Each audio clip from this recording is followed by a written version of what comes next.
Hey, welcome to another episode of Grit in the Wild podcast. I'm your host, Adam Short, And I'm your co-host, Melissa Short.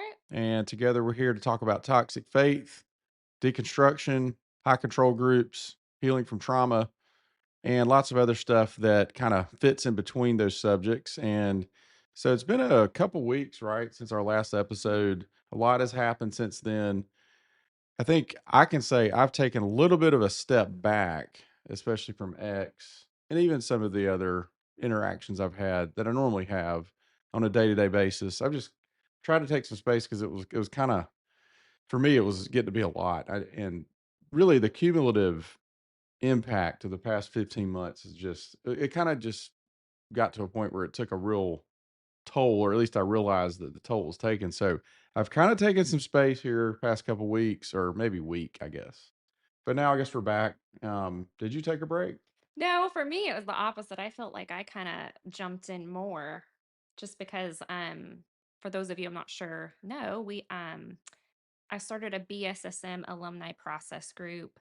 And What? what is So and basically, yeah, it was for BSSM is what? BS, sorry, Bethel School of Supernatural Ministry, which is the ministry school that we were a part of in Redding, California, a part of Bethel Church. And it became very apparent that there was a need for people like us who are right deconstructing, re-examining our faith, like reconstructing just the full right, all of this stuff, re-examining our beliefs and are like seeing the stuff and going like something's not right here. And so I started a separate BSSM process group for people who are in that place because the main one was more like you need to have the toxic positivity and the culture of honor stuff, and you can't say anything negative. So it was like people were feeling gaslit and not able to have like a safe place to talk about these things and process their experience. So, And this yeah. kind of just to place it in context with the chronological story recently that's happened, right? So we had a lot happen what in January, kind of even into early February around Shawn Bolz. Yeah. And Yeah. then Bethel released a statement, and I can't remember the exact date, but I feel like it's been a couple weeks now since Bethel released it, publicly released a statement about Shawn. I've got plenty of thoughts. I know you have plenty of thoughts about what we think about that statement, but the fact is they did release a public statement. And then it seems like, and I'm not in the official sanctioned BSSM group, even though I could be, I'm just not in there. But am I correct in saying that when the Shawn story became sort of more public mainstream, i.e., Bethel released a statement, did you find that some of the dissent, I don't want to say dissent was more loud, but was it more like people were allowed to voice more opinion in the group, or did you feel like that changed at all, or what? What was your take? No, it was a little bit different because actually the Bethel didn't actually make a statement about Sean until just what, 2 weeks Yeah, ago. that's what I'm saying. It was like 2 weeks So this ago, plus or this the minus. stuff that happened in the group was prior to that. It was when um I'm drawing a blank on her name right now. Hartley, yeah. No, Jubilee. Oh Jubilee, yeah, yeah. thank you. Sorry, Jubilee, if you're listening. Jubilee. Yeah, Yeah, Jubilee came out and shared. So that was initially, but I think what felt like a lot was we had there was a lot of hubbub and yeah, a lot of noise and students and people were like, why isn't Bethel saying anything about the yeah, Sean thing? Please make a statement. They were being really silent about it. Chris Valentin was mentioning, his thoughts in the comment threads yeah. on Facebook and social media, but wouldn't make a public statement. It was a little odd. It's like, why are Right. you're able to talk about it in these comments, but you're actually not able to make a statement about it. So they finally made a statement. And I think the same week is when IHOP released, or not IHOP, Yes, but that's right. It was all that week. That was a crazy week. yeah, Like, because the, yeah, I remember this now. It all came back to yeah, me. It was Tuesday, February 3rd, good memory. right? I know. When, and we knew we were all gearing up for the Cocoon slash, well, it wasn't the Cocoon didn't actually do the report. They facilitated. It was Firefly, which is an abuse investigating agency or firm. Anyway, that was slated to be released publicly Tuesday, February 3rd.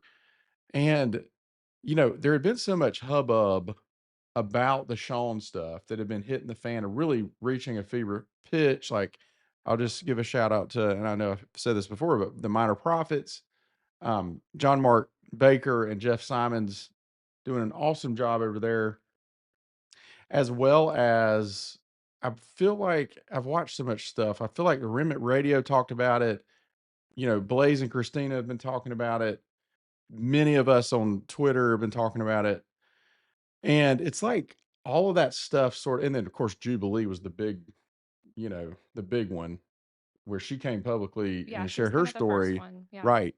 But all that kind of combined, and we've been chugging along here waiting on the IHOP report since what? I guess it was commissioned back in September 2024. So all of us that have been involved in the IHOPKC sort of fallout and trying to recover from that, we knew that the report's coming, right? But then it's like Bethel just like shot in like last minute and rode in and released their statement.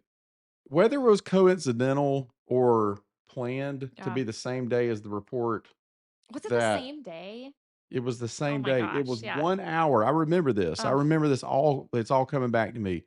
I remember you actually saw that Bethel released a statement. You told me it was just after 7 that's p.m. Eastern right. time. Yes. And then we Okay. knew that Ron Cantor had said that the IOPKC Firefly report was due out around 8 p.m. Alyssa, DeGraff, Susan Tuma, and Ron Cantor were all telling us, hey, the IOPKC report's coming out at 8 p.m. Well, 7 p.m. hits and you got the Bethel report, right? Or not report, Bethel statement about Shawn. And then 8 p.m. plus or minus Eastern time, you had the Firefly report come out. And then to add insult to injury, like talk about a triple whammy for me because I was in all three of those ecosystems. You had another Morningstar That's right. It's lawsuit three ministries broke, in one day. and that now since then they've got a couple more. I think there are 5 lawsuits, if I'm counting correctly. But anyway, all that happened the same day, and you have to wonder, like, is any of this was this coincidental or was it planned? Were people talking behind the scenes? I don't know, but it's very uncanny. The word that came to my mind was this is very uncanny that the three meccas of hypercharismania all had such major stuff happen in one day. And a lot of it centered around communication to the general public. Yeah, with Morningstar though, they didn't come out and make a statement, right? It was more like the news made I don't I remember. don't They yeah. may or may not. I don't remember right Yeah. now. Yeah. I don't know. I want to say something, yeah, about that. So we're telling you, why are you telling us all this? I think it was Yeah. just like to reference that there's been a lot that's happened for those of us who are in this like hyper charismatic kind of new apostolic reformation or kind of coming out of that to like see all these ministries and all these men that we've followed for years and seeing like all this stuff come out, right? Like some of it really, really horrific. I mean, all of it's bad. It's all Right. really It's all bad. bad. But None of it's but good. like shock is like a normal like emotion, shock, like whoa, like Mhm. and I think too what you were speaking to, like sometimes the need to step back, like Mhm. our nervous systems can Yeah. only handle so much. And Yeah. right when you take in a steady diet, I know for me, working with trauma, and then I'm also recovering from my own trauma and spiritual abuse, like I have to step back too sometimes. Like it can be really easy when you're in all this stuff and you're reading all these things and you're digging in and you can start to feel like the world is a really bad Mm. place and that there's only like ministers are bad and churches are bad and everybody's bad and it's just all evil Yeah. and so yeah, I think that like from a nervous system perspective it's like whoa, like my body and soul and mind are overwhelmed and I need to like take a breather and remember that There's there's still still good in life. kind people. I know. I know for me, like one of the effects that I kind of have experienced from time to time, and especially, and there's more than just this, but I'll mention this. That week, I guess this was this past week, actually. It feels like in some ways it feels like months ago, but it was just this past week where I said I'm taking a break. It felt like I felt like every system inside of me had broken. Like Mm, I'm an accountant, so right now is the busiest season of the year for us because it's tax season. So I've got that on top of everything else. And I just felt like my whole system was shutting down. And then, but what was cool is, I mean, I guess there's a positive in this is taking a step back, as hard as it was to do that. I was able to, it was like the wheels inside were able to slow down long enough for Yeah. me to actually feel the abject, just gut wrenching, heart wrenching, soul breaking grief. Mm. Yeah. Grief and like, oh my gosh, like this is even though I've said this so many times, we've been out of this movement for a long time. I remember thinking, I want their tapes to stop Mm. in my Yeah. head. And I've done a lot of hard work. Like we've done it together. I've Yeah. worked with my therapist, Yeah. but the tapes Yeah. of the hyper control charismatic, groups, that those tapes are still running in my head. And so I guess my point on that is like complete overwhelm, but also like if you stop long enough, you see or you feel I hate that thumbs up that always comes up. You feel like you actually get a minute to hear yourself think for a Yes. second. Yeah. You know what I mean? Or not just hear yourself think, but like feel what's going on. And I mean, it's not that I don't live my daily life unaware of what I'm feeling. I'm just saying, like at a very deep level, that's kind of what was coming up there. Yeah. Yeah. Like sometimes when we're in it and reading all this stuff and taking in news and taking in information and talking with people, like, yeah, it's busy, right? And then when you Very step busy. Yeah. back for a minute, it's like, yeah, the feelings come up, right? When we're still like the Hmm. emotion, the grief, the like what is happening, like the reality, right? Coming to grips with like accepting, Yeah. This like, actually yeah, happened. And two, I think too, like with the Firefly report coming out, even though we all knew that this stuff was true because these brave yeah, victims and survivors have come out and shared their stories now publicly. Jane Doe, Deborah Perkins, Doe number one, was brave enough to share her name right around like yeah, shortly that was a big before deal. Yeah. the report came out. And we all knew this stuff was true, right? Well, Um, maybe not. I don't know that Well, everybody when I did. say we all, I guess what I mean by we all is the we of us that have been trying to blow the whistle Right. and Okay. make sense of our own pain and our own abuse, Yeah. right? And then also advocate. So, um, we knew that it was true, but like to see it come out in a report in black and white from an independent investigator, it made it concrete Yeah. in an even deeper way.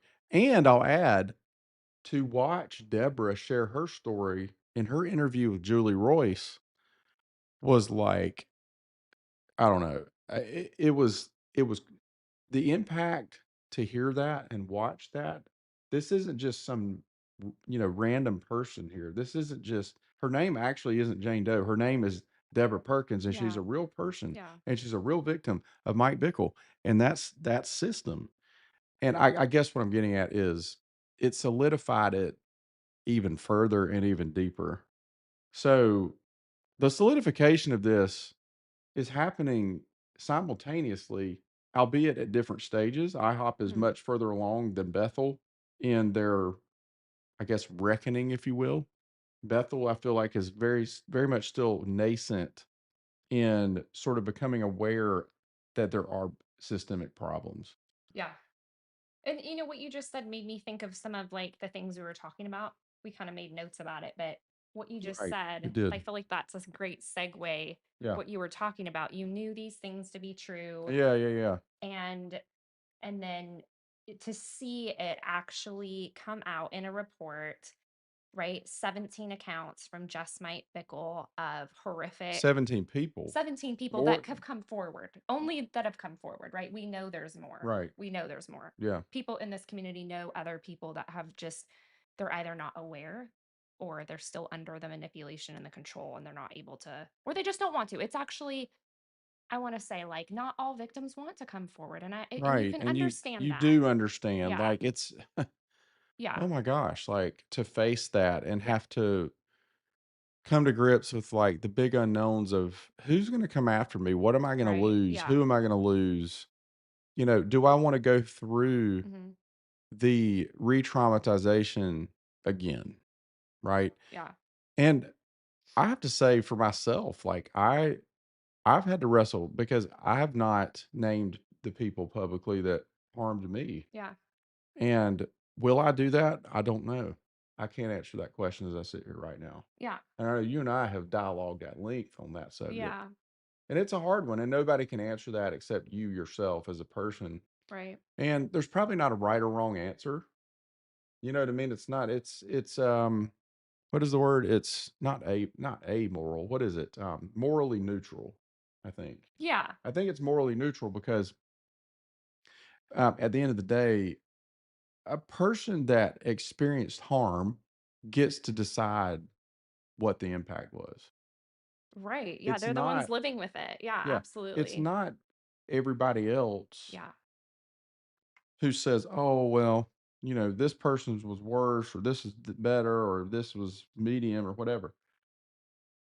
Yeah. No, you don't. Yeah, no, I want to speak to that for a minute. It's kind of going off subject, but like it Yeah, is on subject. Like, yeah, trauma is about the impact it had on the person. So it doesn't matter. It's not about what happened. Like, oh, well, I went through something worse and I was fine. So you should be okay. Like, that's not how it works. Trauma impacts an individual, physiologically. Like, there's a brain impact, there's a body impact, there's an emotional impact. And so the person living with the impact is the one that decides that, right.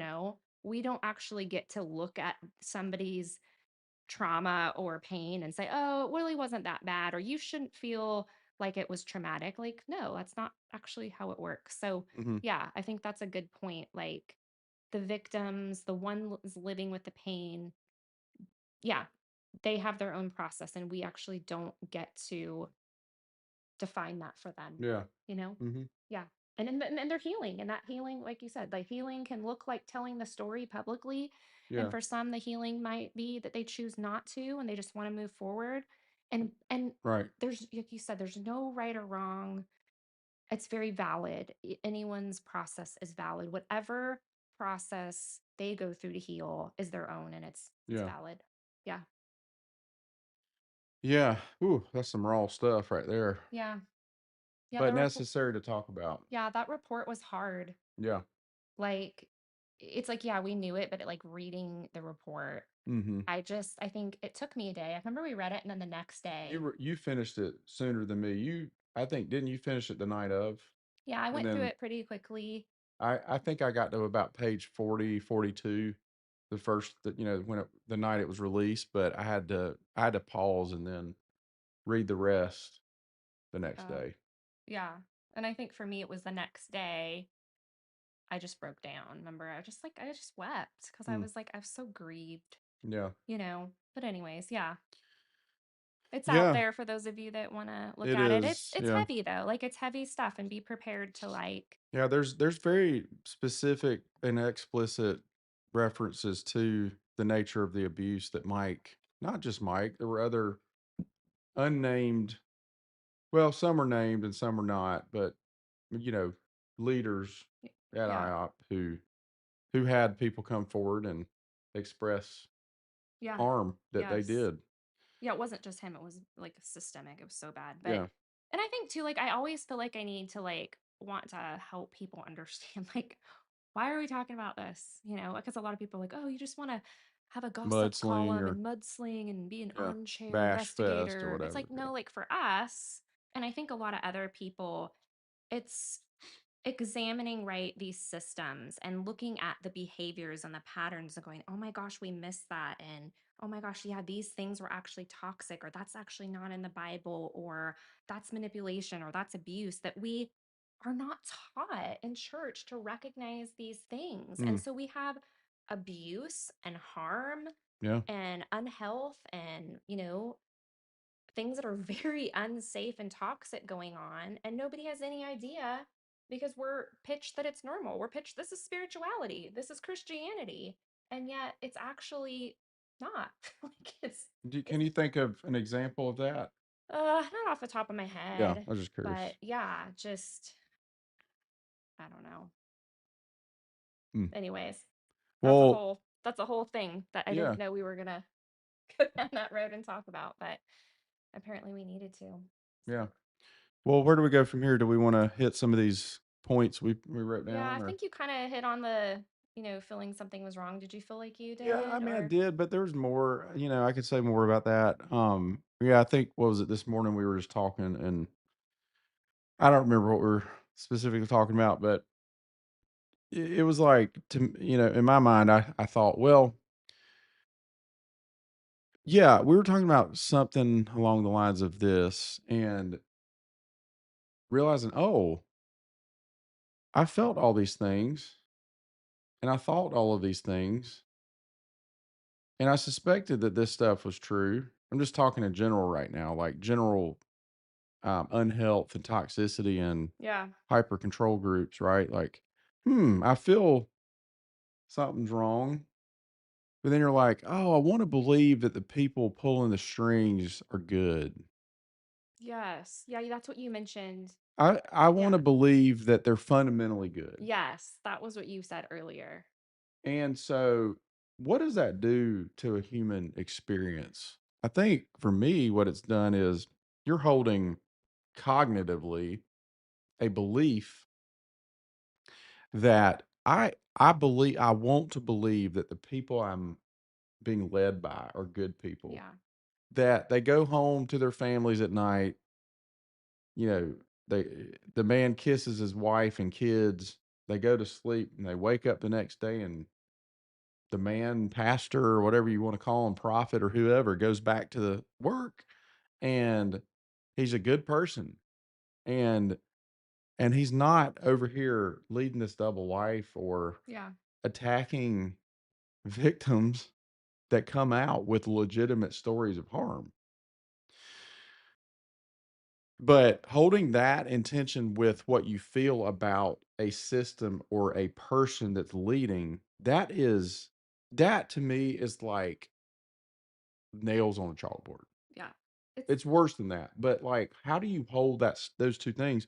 And I think what we end up doing, because especially the hyper charismatic church is known for, hey, check your brain at the door, don't critically think, trust the leaders, blah, blah, blah. Well, then, okay, then I'm going to check that at the door. And I must be the one, I'm feeling something's off with this, or I'm having just a bad day. And then you stack up enough bad days in a couple few years' time, and you're like, oh, okay, yeah, no worries. I'll just step over that. And yeah. matter of fact, it's actually baked into the system, isn't it? Because how often have we heard that we need to step over our Oh offense? my gosh, yes. We And need to it's step over our offense. And like, again, it's my problem as the listener. I'm offended, so I need to step over it. And what I've realized now is actually one of the tools of brainwashing. yeah, mind control. And it also puts responsibility, all the responsibility is back on the listener, the follower, the congregant, right? The employee, whoever it is. Yeah, whoever's following. Yeah. One thing you mentioned, you talked about how that's built into the framework, like step over your offense. Oh my gosh, how much do we hear that at Bethel? And then another thing, I saw someone post about this the other day and I had forgotten. We need to see the gold in everybody. Oh That was a my big gosh. that was a big one at Bethel. And see, it sounds really good, It does. okay? Yeah, it does Okay, sound do we good. want to go around and see the bad in people? No. Like, Yeah. yeah, it is. But you know what? Is that actually what we're asked to do? But you know what I'm saying? Like, I, what this is making me think of, and I don't mean to like No, you're steal your fine. train of thought, but I've been talking up a storm over here, so go ahead. yeah, but it's like on the same wavelength here of what you're saying is, right? Actions and words. Mhm.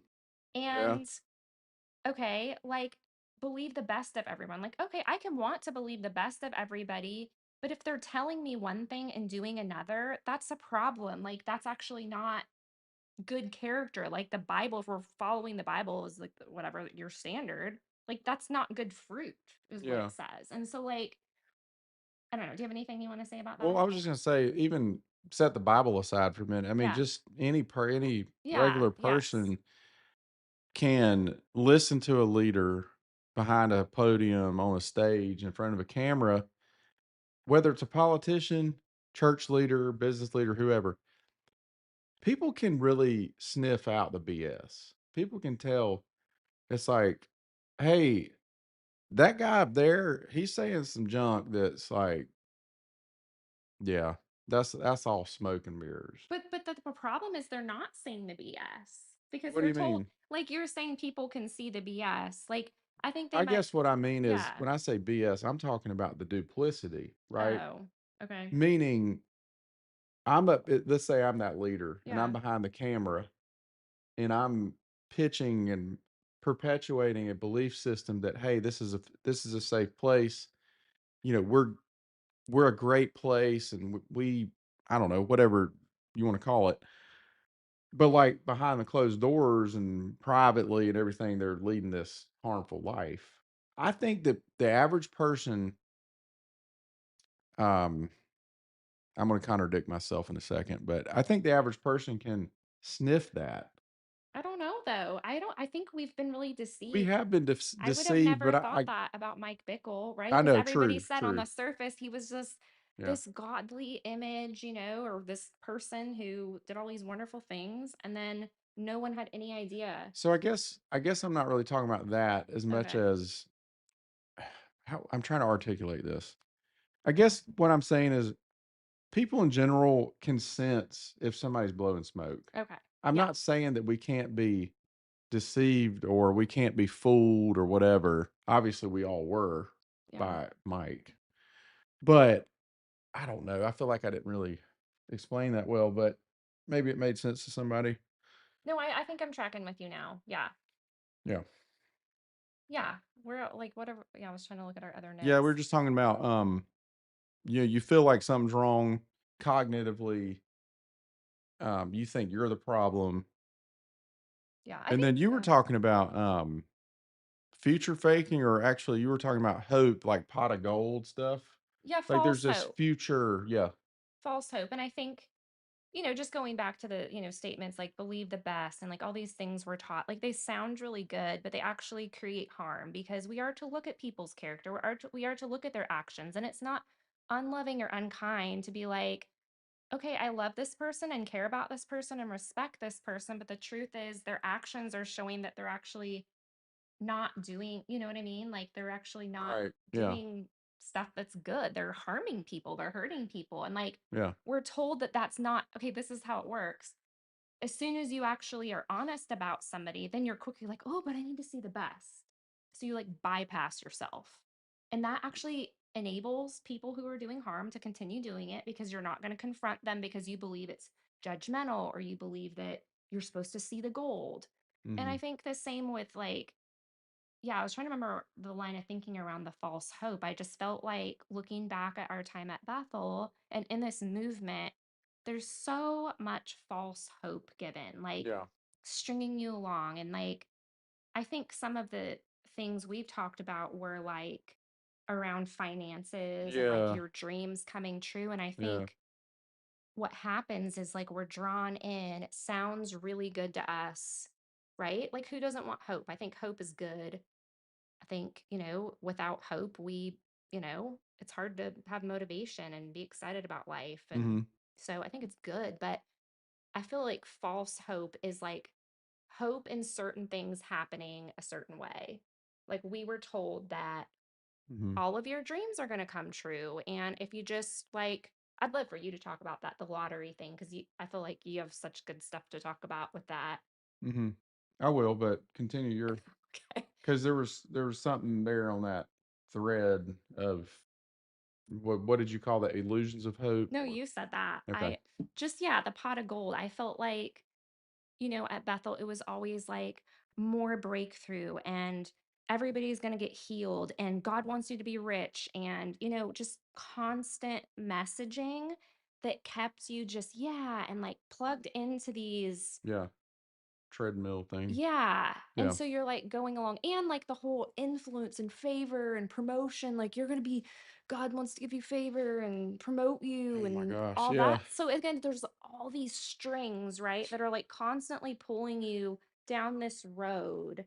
And I say false hope because I'm like, after we've lived a little life, like life happens, rain Yeah. falls on, everybody.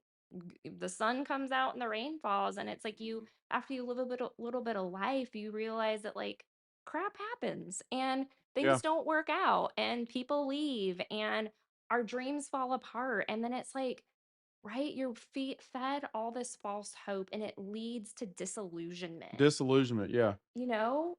And For it sure. leaves you feeling like, what did I do wrong? Right? Because you're taught if you do Yeah. A, B, and C, you're Hey. going to get D. If Yeah. you pull the slot machine, Mhm. God's going to give you $1 million. If you sow seeds of money, you're going to get a blessing. If you pray with faith, this Yeah. person's going to get healed. And then you realize you do all that Mhm. and you still don't get the thing. And I think that was a big like eye-opening experience for us to realize how much false hope there was in those types of messages that led really to like our shipwreck, you know? Mhm. Any thoughts on that? Tons. Tons, tons and That was tons. a lot of words. I mean, I can talk about the lottery, the slot machine. I mean, but let me just say this first, like back to the whole future deal. Yeah. Um, I had not heard of future faking Yeah, talk about that. until recently, and I didn't come up with that term. I don't know who did, but it's a term that's been circulated amongst quite a few of us who've been involved in trying to help people and help ourselves recover from the IHOP deal, right? And so the future faking of there are some common themes that we see in high control, toxic faith environments. Okay. And one of those themes is you have a very persuasive, charismatic, not charismatic in the religious sense, but a very personality driven, charismatic leader or a Yes. select few of leaders at the top who are extremely, extremely adept and gifted at motivating people to get behind a cause. Okay. Absolutely. Yeah. Now, is that a God given gift? Probably. Does God, you know, gift people with the ability to motivate people? Yeah, for sure. I mean, you look at the disruptors of business in our lifetime, like Steve Jobs and people like him who, they had an ability to cast visions and create things that didn't exist before. Yeah. So I'm not knocking that, but what I'm trying to point out is there's a common theme and thread where you have a leader like that or a group of leaders who are very persuasive. Yeah. Okay. And the other theme is you have this mission. You have some type of like very, grandiose mission where if get on board with this mission and be a Yes. Oh part my of something gosh. bigger to Yeah. change the world, Change the world. That's change the it. world. Yeah. And in the IHOP world, to be specific, the whole prophetic history, if you're familiar with it, was a narrative. It was a very grand narrative that has now been largely debunked. But it was a way to get thousands upon thousands of young people on board with this vision that was Mm. very exciting and very, mysterious. And, I'm promised like this amazing destiny. And, incidentally, that kind of stuff is talked about in the Bible. It's just that it's like that was taken to a very unhealthy Yeah. level. Bethel did the same thing, even though it looked different, right? And so there's the pot of gold you talked about is it's like I mean, it is really like a spiritual Disneyland, at Bethel, where there are no problems. Like there actually is no room for problems. Yeah. We see I that. mean, Yeah. people have problems, but we can make the problems go away. There's a spiritual answer slot machine for every problem. Yeah. So Cha-ching. case in point, back to the slot Yeah. machine deal. It occurred to me years after leaving Bethel, and being that I am a accountant and deal with financial matters every day, it occurred to me over a period of time. I look back on our time at Bethel and I thought about the offering Oh my gosh, I declaration. love when you talk about this. Yeah. Yeah. Yes. Go ahead. And every service, I'm probably not going to remember I'm it word laughing for because word. it's so horrible. Go ahead. Um, okay, so how did it start? Uh, I don't remember estates. Uh, raises and bonuses, yeah, uh, gifts and surprises, finding money. finding money, debts paid off, blessings increase, estates and inheritances, rebates and returns, Oh my checks god. in the mail. I'm not getting it in order. There's a different order to it, but then there's this declaration at the end where you're thanking God for all the blessings and increase. Now, does God want to bless people? Sure, I think so. Does God bless everybody financially? No. Yeah. No, he doesn't. Or put another way, do people not have money because they don't work? I mean, the Bible actually says if you don't work, you won't eat. Now, I don't mean to say that we shouldn't help people or we Yeah. shouldn't donate to help people. I absolutely believe in that. But to think that there's this magical slot I can pull by declaring something vocally while I give money to the church, no less, is an absolute farce. It's actually backwards. Think about this logically. While we're making the offering declaration, people are going to the front of the church to drop off money in the bucket. Yeah. So actually, while I'm making that declaration, I just became poorer.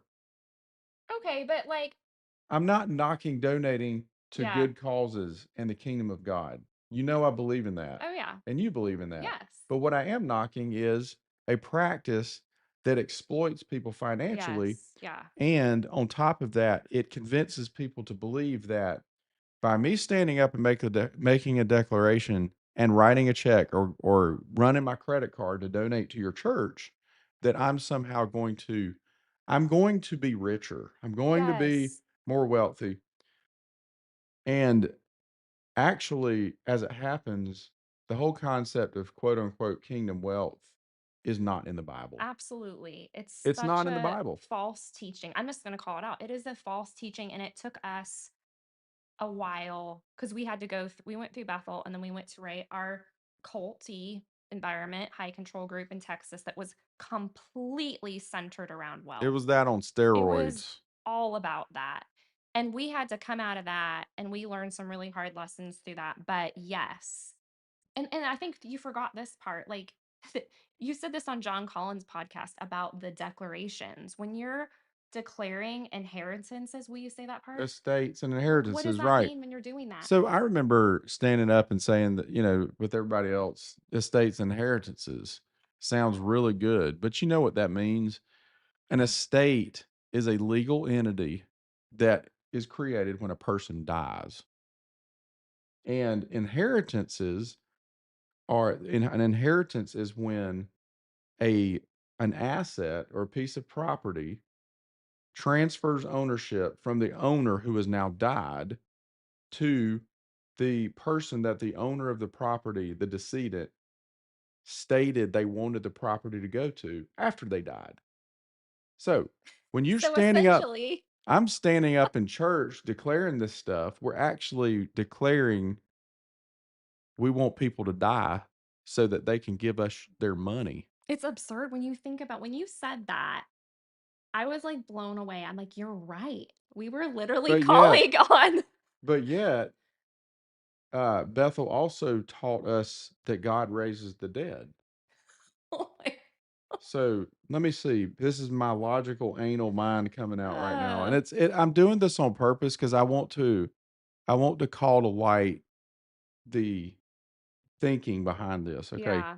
so what if I stand up and I declare estates and inheritances as somebody dies and I'm there in their will, right? And I inherit a piece of real estate. Well, wouldn't Bethel want me to go pray for that person to be raised from the dead? What happens from a legal standpoint when a person that's passed away gets raised from the dead and the assets that they have bequeathed to the heir? I'm just asking the question. It's the point of ridiculity. But I'm serious. Sorry, I'm laughing because it is Anyway, really ridiculous. Like, And you Yeah. may not agree. Again, And like, wait, let me say this. I actually believe that God raises the dead, though. That's the yeah, crazy part. It's in the Bible, but yeah, anyway, I'm just trying to highlight the stuff in here that doesn't make sense. yeah, It logically it doesn't make yeah. sense. The- it- And and it- somebody's gonna say, "Well, hey, faith isn't logical." okay, yeah. Okay, maybe not, but But it's the point of taking, right, cherry picking these scriptures and ideas that sound really good to us, and making it like a spiritual statement, making it a part of our faith practice when it's like, again, regardless of where you're at, but if you're right trying to follow the scriptures and follow the life of Jesus, I mean, he had a lot of teachings about money and they were not about kingdom wealth. kingdom They wealth. were not about obtaining wealth. I'm pretty sure, and we're not against people having wealth. I'm Absolutely not. like we're business owners. Like I No. believe like if you have a business, like make money, Yes. do work hard, grow. Absolutely. Like I'm Yes. not against wealth. I just think I don't know. That's a whole nother episode. I have a lot of opinions about Yeah. ministry and money, but Yeah. we really need to do an episode on that. But it's just the idea that we're like cherry picking, right? And we're not critically thinking through this stuff. Like Mhm. where are you getting the basis from like a couple like Old Testament Solomon, I think, scriptures probably. about like I remember one was like, "Oh, the wealth of the nations will be brought to you." And I took that to mean, "Oh God, you're going to bring me all this money." And now I'm like, that's so ridiculous. Like he was talking to Israel. Like he wasn't saying like, "Oh, you're my believer, so you're owed millions of dollars and I'm going to drop it into Yeah. your lap, you know?" Yeah, So and then, it's like and then the whole by extension of that, like, we bought into the concept of, "Oh, we need to become wealthy so we can give oh more." my gosh, But yes. see, here's the thing with that. If you read the parable of the woman that gave the mite or what it Yes. was like a mite, I think it was, but we would call it like a penny. It wouldn't even be a penny in nowadays, or in that made 0 sense. In today's money, that would be worth less than a penny. That's what I'm trying to say, right? So you got a woman who goes in to give her last, it's like her last little coin that she had. And Jesus said, "Truly I tell you, she's given more than all y'all." Yeah. And so the moral of the story, I think, is it's not a question of how much you give, i.e., the amount.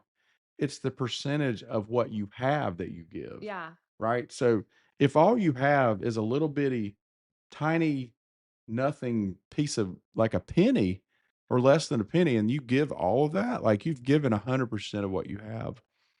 Conversely, if you have $1 million and you give 50,000, that's way less from a percentage standpoint. Now, I don't think it's about like trying to divide up percentages and stuff like that. That's kind of weird. But You're the just point, making the point. I'm Yeah. just making the point that it's the heart behind it. It's not the amount, Right. like, so to tell yourself, hey, I want to become wealthy so I can give more to the kingdom. Like Yeah, that actually doesn't make it I doesn't. mean, if you believe that, then you would give, you know, a large percentage of your Most of your income. right And then it's like currently. going back to like, do I want to work this hard to give away most Yeah, I maybe mean, you do. Maybe you do. And I want to hold space yeah, for for sure. these are our thoughts and processes and you don't have to share our opinion, but this is our Yeah, deconstruction. This has been our like disentangling from toxic. Like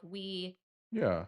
yeah, and Well, there's and two, like just how we feel like we prefer to give to people in need rather than to a church, right. Yeah, we don't have a church and that's actually been really fun and Yeah, freeing to know that like money is going directly to somebody, yeah, who is in need. I think that that's, you know, what it was supposed to be, right? You came and put the money at the feet of people who needed it and distribute it that way. right, And instead of paying for, I'm sorry, I put this in the group, the $200 million building.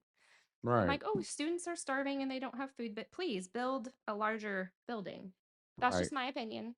That's how I Yeah, feel about it. But yeah, I agree with you on that for um, sure. and again, this isn't to be critical. I feel like I always need to like preface that. Like But yeah, it is though, isn't it? I mean, what's wrong with being critical? True, I guess, yeah, I guess. We've been we've been conditioned to not be critical.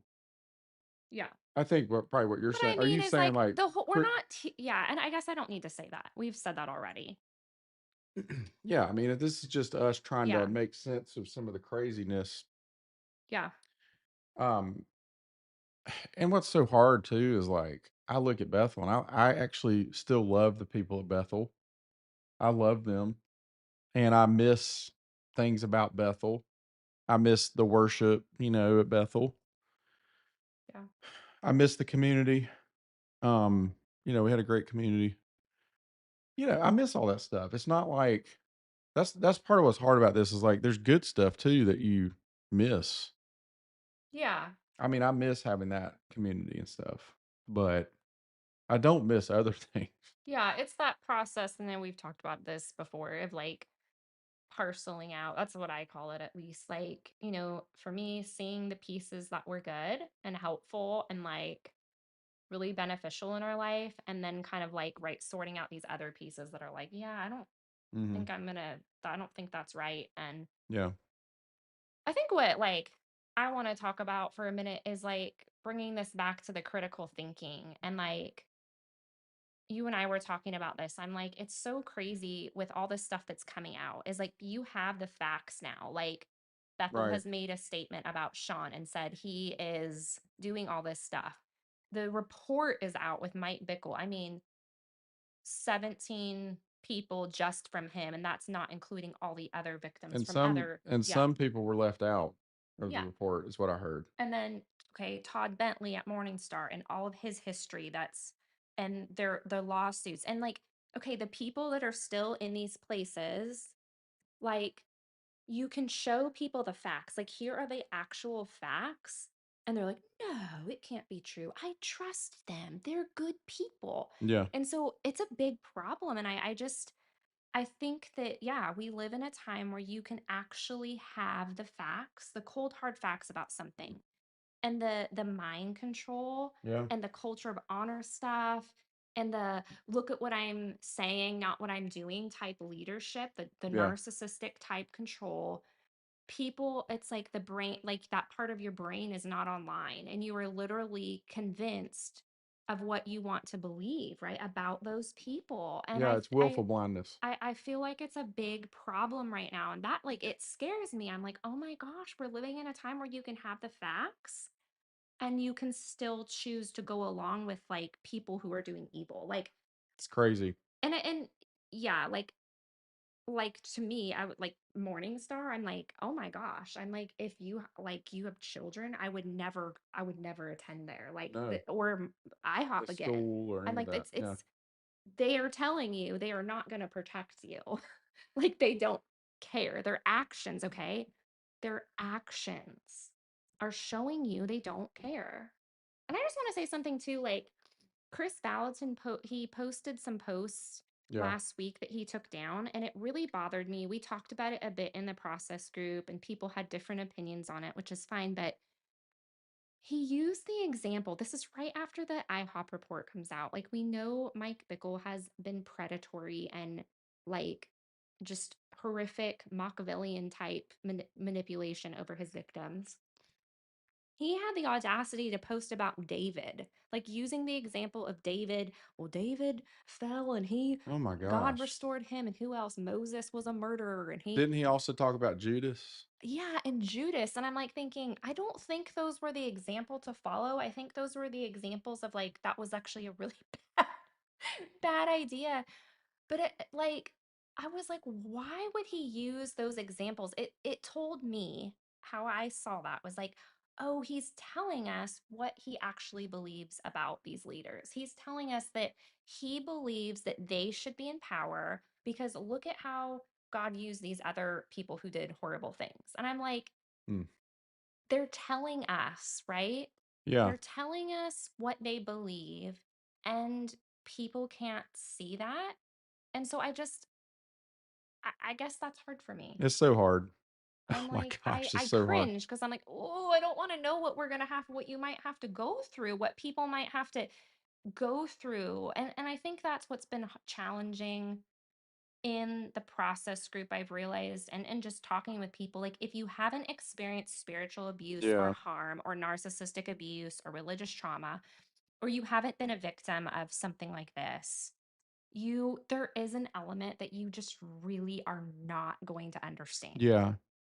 And It's very and difficult to so I understand. cringe because I know these systems are very toxic and unhealthy. And I know it's just a matter of time. I'm not saying everyone's going to be a victim, and I'm not like speaking that over anybody. I pray that nothing happens to you, Right. but I am nervous for what might like play out in these ministries and the harm Mm. and more um collateral damage that is going to need to take place for people to wake up.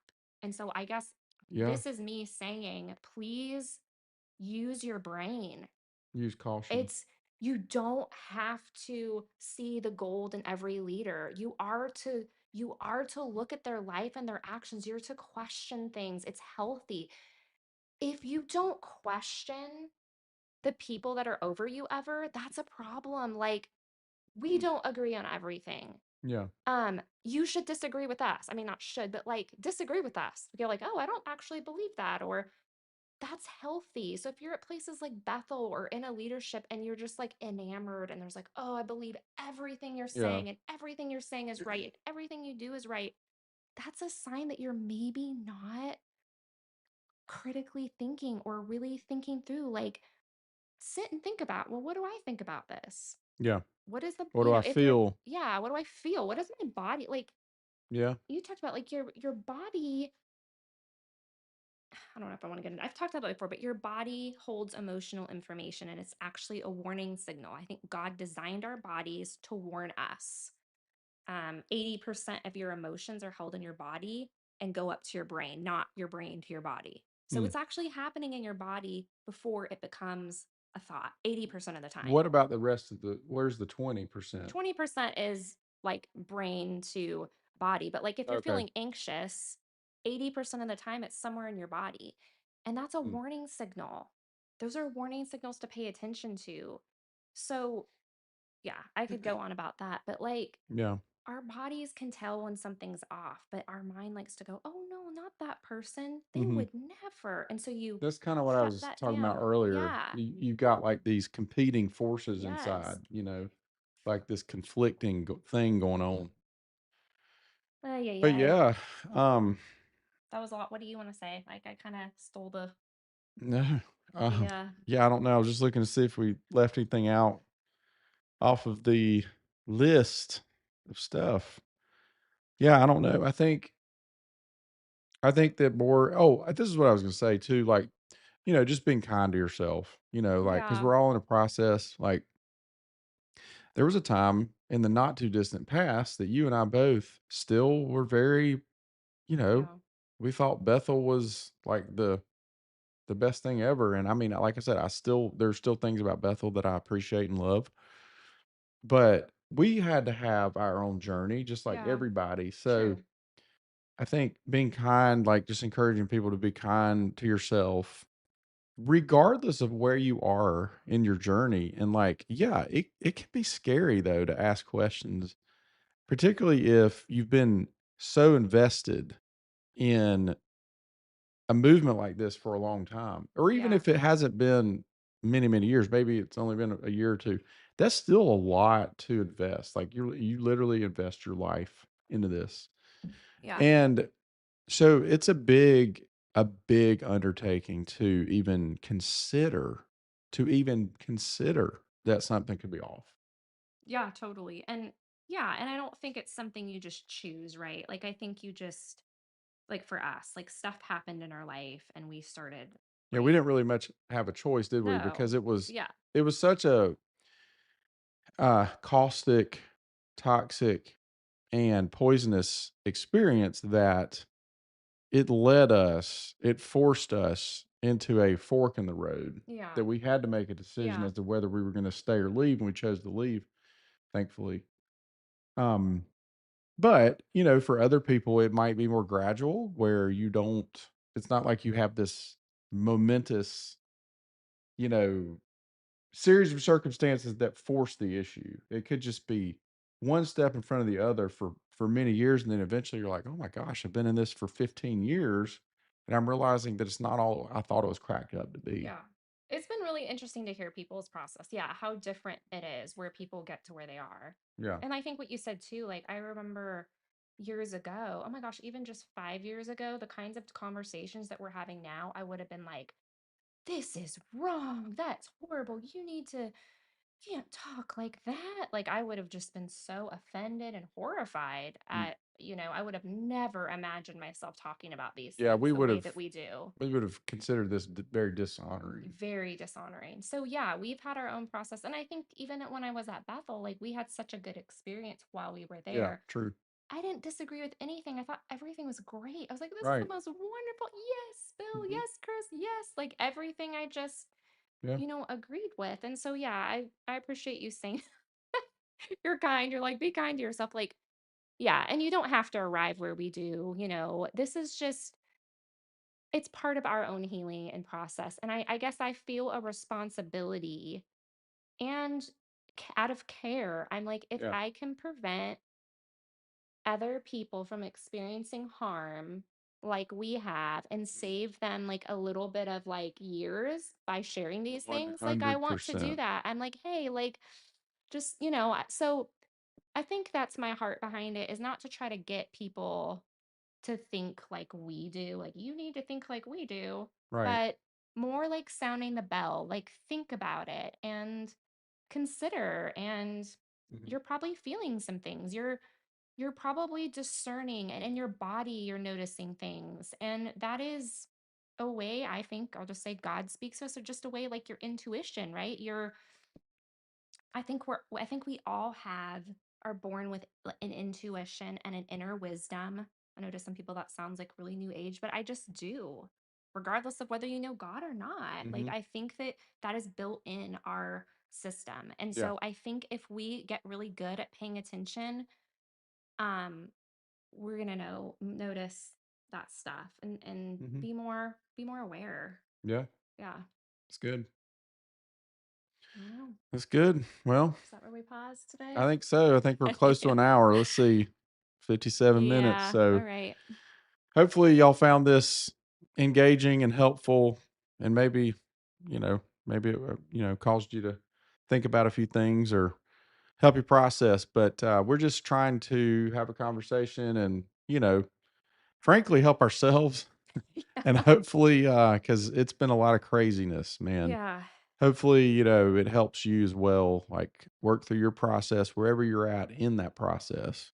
So we appreciate you being here and listening and watching, and we will see you next time. If you want to reach us, we do have an email. It's gritinthewild@gmail.com. So GRITINTHEWILD@gmail.com. Or feel free to leave us a comment. We'd Yep. be happy to dialogue with you. So thanks again. See you soon. Bye. Bye.